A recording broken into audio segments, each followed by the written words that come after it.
तो गाइज, मेरा नाम है शिव तिवारी और आप सभी का स्वागत है अनअकैडमी के current affairs in 10 YouTube channel पर। तो दोस्तों, आज हम लोग बहुत ही इंपॉर्टेंट टॉपिक करने वाले हैं। आपने देखा होगा कि अभी एक रिसेंटली विवाद चल रहा है, झगड़ा चल रहा है इंडिया और नेपाल के बीच में काला पानी और लिपुलेख लोकेशन को लेकर के। तो आज इस वीडियो में हम लोग समझने जाएंगे कि ये मुद्दा क्या है। तो इस वीडियो को बिगिनिंग से लेकर एंड तक ज़रूर देखिएगा। और ये जो चैनल पे जितने भी वीडियो अपलोड होते हैं आपके सभी गवर्नमेंट एग्जाम के लिए बेनिफिशियल होंगे। So this channel is a one single stop solution for all government exam. Guys, ये मेरा एक ब्रीफ इंट्रोडक्शन है आपके सामने। मेरा नाम शिव तिवारी है और मुझे 6+ ईयर का टीचिंग एक्सपीरियंस है। अभी तक की टीचिंग जर्नी में मैंने 1 लाख से ज़्यादा बच्चों को ट्रेन किया हुआ है। And guys, as you know, Unacademy is the India's top e learning platform, जो कि आपको घर बैठे हुए 30+ कोर्सेज की स्टडी प्रोवाइड करता है। तो आपको सबसे पहले करना क्या है कि अनअकैडमी के मोबाइल ऐप को डाउनलोड करना है। ठीक है, सबसे पहले आप ऐप को डाउनलोड करिए। ऐप को डाउनलोड करने के बाद आप अपना गोल सिलेक्ट कर लीजिए कि आपको किस एग्जाम के लिए प्रिपरेशन करना है, क्योंकि 30+ कोर्सेस अवेलेबल हैं अनअकैडमी पे। और उसके बाद जो अनअकैडमी के जो टॉप एजुकेटर्स हैं उनके आप unlimited live classes, structured courses, live test and quizzes को एक्सेस कर सकते हैं। एंड अगर गाइज आपको इस चैनल से रिलेटेड अपडेट पाना है, इस वीडियो के इन्फॉर्मेशन में जाना है, तो आप ये जो करंट अफेयर्स इन 10 हमारा टेलीग्राम ग्रुप है उसको ज्वाइन कर लीजिएगा। तो इस चैनल पर जितने भी वीडियो अपलोड होते हैं या जितने भी लेक्चर्स हैं सबका आपको PDF मिलता चला जाएगा। एंड गाइज, अगर आप अनअकैडमी के बैंक एग्जाम का सब्सक्रिप्शन लेते हैं तो जो 1 ईयर की कॉस्ट जाती है आपको, वो जाती है 5400 विथ 10% डिस्काउंट के साथ। बट 10% डिस्काउंट के लिए आपको एक कोड यूज़ करना होगा। मेरा कोड याद रखिएगा, मेरा कोड है SKT Live। और अगर आप 2 ईयर के प्लान के लिए जाते हैं तो वो पड़ेगा आपको टोटल 6480 का। आप 1 ईयर प्लान प्रेफर करते हैं या 2 ईयर, ठीक है, 10% डिस्काउंट पाने के लिए कोड यूज़ करना मत भूलिएगा। मेरे कोड है SKT Live। चलिए गाइस, अब बात करते हैं आज के टॉपिक की। आज का जो टॉपिक है बड़ा इंपॉर्टेंट है। ये विवाद है लिपुलेख, काला पानी और लिम्पियाधुरा का। ठीक है, जो अभी नेपाल और इंडिया के बीच में रिसेंटली स्टार्ट हुआ है। ये क्या है, किस तरीके से इसका हिस्टोरिकल बैकग्राउंड, इस पर हम लोग जाएंगे। तो वीडियो में शुरू से लेके अंत तक जुड़े रहिए। ठीक है, अभी रिसेंटली नेपाल ने अपना एक नया ऑफिशियल मैप पब्लिश किया और उस मैप में उन्होंने दिखाया कि जो काला पानी है, लिपुलेख है और लिम्पियाधुरा है, ये उनकी लोकेशन है। उन्होंने अपनी टेरिटरी में दिखाया। जबकि इंडिया ऑलरेडी, जो उन्होंने 2019 में इंडिया ने अपना मैप पब्लिश किया था, इंडिया ऑलरेडी इन टेरिटरीज को क्लेम कर चुका है और उन्होंने इंडियन पार्ट को इंडिया में इसको दिखाया था, इंडियन मैप में। ठीक है, अगर इन टेरिटरीज की हम बात करने जाएं, ये काला पानी, लिपुलेख और लिम्पियाधुरा की, तो इस तराई के क्षेत्र में जो सबसे ज़्यादा पॉपुलेशन, याद रखिएगा, वो मदेशियों की है। ठीक है, और इनको भारतीय मूल का माना जाता है और इनकी जो सबसे ज़्यादा जड़ें हैं ये बिलोंग करते हैं उत्तर प्रदेश और बिहार से। तो जो भारतवासी हैं इन मदेशी जाति के लोगों से रोटी बेटी का संबंध मानते हैं। ठीक है, तो ये जो सबसे ज़्यादा जाति वहाँ पे रहती है वो भारतीय निवासी है। ठीक है, और ये मदेशी जाति से, समुदाय से बिलोंग करते हैं। 2015 में अगर आपको याद हो तो नेपाल अपना एक नया कॉन्स्टिट्यूशन लेके आया था और उन्होंने कुछ नए चेंजेस किए थे। इस कॉन्स्टिट्यूशन में भारत सरकार ने कुछ विवाद खड़ा किया था। उन्होंने बोला था कि ये जो कॉन्स्टिट्यूशन है ये इन लोगों को थोड़ा अवॉइड करता है, जो मधेसी समुदाय के लोग हैं इनको अवॉइड करता है। ठीक है, उनको इतना ज़्यादा उसमें सम्मान और मतलब बराबर इक्वालिटी नहीं दी गई है। जो नेपाल के पहाड़ी लोग हैं और गोरखा समुदाय के लोग हैं उनको ज़्यादा प्रायोरिटी दी गई है और इनके साथ कहीं ना कहीं भेदभाव किया गया। लेकिन ये नेपाल का पूरी तरीके से टोटली इंटरनल मामला है। ठीक है, उसके बाद इंडिया ने जब इस पूरे लोकेशन पर अपना उन्होंने क्लेम किया कि ये लोकेशन हमारी है, तो उसके बाद उन्होंने रोड कंस्ट्रक्ट करना शुरू कर दिया और इंडिया ने एक रोड स्टार्ट किया जो पिथौरागढ़ डिस्ट्रिक्ट उत्तराखंड से होते हुए, ठीक है, ये सुगौली लिम्पियाधुरा पॉइंट तक जाता है और उसके बाद नेपाल की बॉर्डर शुरू हो जाती है।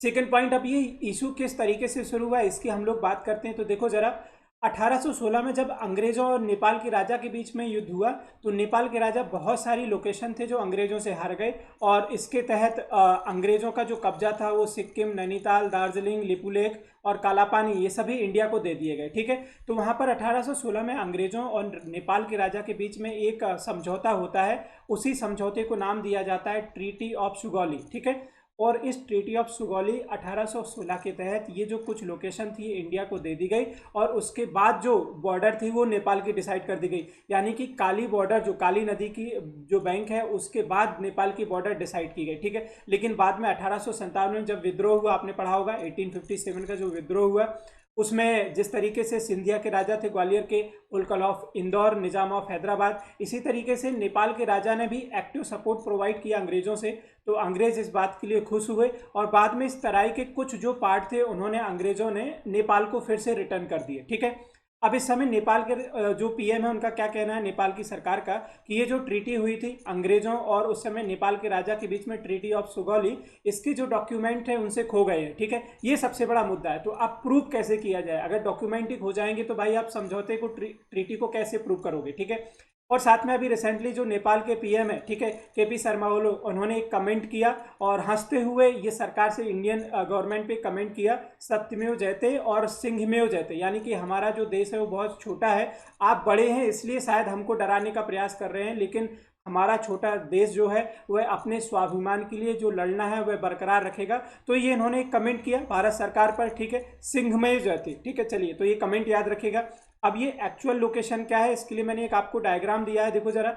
ये वाली जो लोकेशन, ये उत्तराखंड से काली रिवर जो आती है, यहाँ के बाद का जो क्षेत्र है, इस काली रिवर के बॉर्डर को पूरा नेपाल के, काली रिवर के इस बैंक को, यहाँ से नेपाल का बॉर्डर शुरू हो जाता है। और यहाँ पर जो पॉइंट्स है, इन्हीं पॉइंट्स को नेम दिया गया है काला पानी, ठीक है, और दूसरा लिपू लेक, और बाकी थर्ड पॉइंट आपने देखा ही था। ठीक है, अच्छा देखिए, 2015 में जब हमने बोला कि नया संविधान लेके आया नेपाल, ठीक है, जिसमें जो दूसरा समुदाय था जिसको हमने बात की यहाँ पर, एक मधेसी समुदाय, जिसके साथ उन्होंने बोला कि भेदभाव किया गया है, तो बाद में भारत सरकार ने कुछ बैरिकेड्स लगा दिए। ठीक है, क्योंकि नेपाल पूरी तरीके से अगर हम बात करने जाएं तो ये लैंडलॉक्ड कंट्री है। ठीक है, लैंडलॉक्ड यानी कि जो इसकी सीमा रेखा है वह किसी भी ओशियन कोस्ट को यानी सी कोस्ट को टच नहीं करती। तो अगर कोई भी देश पूरी तरीके से लैंड लॉक्ड है तो उसको अपनी पड़ोसी देश पे ही डिपेंड रहना पड़ता है बाकी सभी चीज़ों की सप्लाई के लिए। तो इंडिया ने क्या किया, जब नया संविधान लेके आया और उन्होंने जो मधेसी समुदाय है उनके साथ भेदभाव को रखा, तो भारत सरकार ने क्या किया कि जो नाकाबंदी कर दी गई, जो बॉर्डर थी, जिससे नेपाल की सप्लाई अफेक्टेड हुई और इसकी वजह से नेपाल थोड़ा चाइना की ओर मुड़ गया। ठीक है, चाइना की ओर ये ज़्यादा इन्फ्लेक्ट हो गया। चाइना ने बाद में फिर अपने कुछ पोर्ट्स का परमिशन दिया नेपाल को यूज़ करने के लिए, आप हमारे पोर्ट्स का उपयोग कर सकते हैं। ठीक है, और चाइना की अगर हम बात करने जाएं तो चाइना बहुत सारा इन्वेस्टमेंट है जो समय नेपाल में कर रहा है इंफ्रास्ट्रक्चर के सेक्टर में, और दूसरी चाइना से लेकर नेपाल तक एक पूरी ट्रेन बनाने जा रहा है जिससे एक्सपोर्ट और इम्पोर्ट को पूरा किया जा सके। और अगर आपको याद हो तो चाइना एक ऑपरेशन चला रहा है जिसका नाम हो, आपने पढ़ा होगा, OBOR, one belt one road. ठीक है, तो जो नेपाल है वह मेंबर भी है चाइना का BRI ट्रीटी में। BRI का फुल फॉर्म याद रखिएगा, बेल्ट एंड रोड इनिशिएटिव। तो जो 2015 का इंसिडेंट था जब नाकाबंदी की गई इंडिया के द्वारा, तो जो नेपाल में सप्लाई इफेक्ट होने लगी जिससे नेपाल को बहुत प्रभाव पड़ा, लेकिन बाद में नेपाल क्या हुआ, डाइवर्ट हो गया चाइना की ओर। और अभी रिसेंटली जो आर्मी के हेड है मुकुंद नरवणे साहब, उन्होंने एक कमेंट भी किया है कि अभी तक ऐसा कोई मुद्दा नहीं था, लेकिन कहीं ना कहीं हो सकता है कोई बाहरी ताकत इसमें काम कर रही है। उन्होंने डायरेक्ट नाम नहीं लिया इसमें, लेकिन उन्होंने ये भी कमेंट किया कि दोनों देशों के बीच में हाई लेवल पे वार्ता चल रही है और ये हम दोनों का पूरी तरीके से आंतरिक मामला है। हम किसी थर्ड कंट्री को नहीं चाहते, यानी कि चाइना को हम लोग इसमें इंटरमीडिएटरी नहीं बनाना चाहते। हम दोनों देशों का ये आंतरिक मामला और प्रयास करते हैं कि ये जल्दी ही ठीक हो जाएगा। इसमें अभी आपको याद हो जो अभिनेत्री है मनीषा कोइराला, उनका भी अभी रिसेंटली कमेंट आया था क्योंकि वो भी नेपाल से बिलोंग करती हैं। और इससे पहले भी 2016 में भी आपने देखा होगा कि वो कंट्रोवर्सी में आई थी। अब नेपाल के बारे में बाकी आप रिमेनिंग पॉइंट जानते हैं कि रिमेनिंग पॉइंट क्या है नेपाल की। अगर हम बात करने जाएं तो यहाँ के जो पीएम है याद रखिएगा केपी शर्मा ओली है, और यहाँ के प्रेसिडेंट की अगर हम बात करने जाएं तो यहाँ के प्रेसिडेंट का नाम है विद्या देवी भंडारी, और यहाँ की जो राजधानी है वो है काठमांडू अगर हम बात करने जाएं तो ये हेडक्वार्टर भी है सार्क का आप जानते होंगे, south Asian association for regional cooperation. और इसमें अगर टोटल सदस्य देशों की संख्या देखी जाए तो 8 सदस्य देश हैं सार्क में।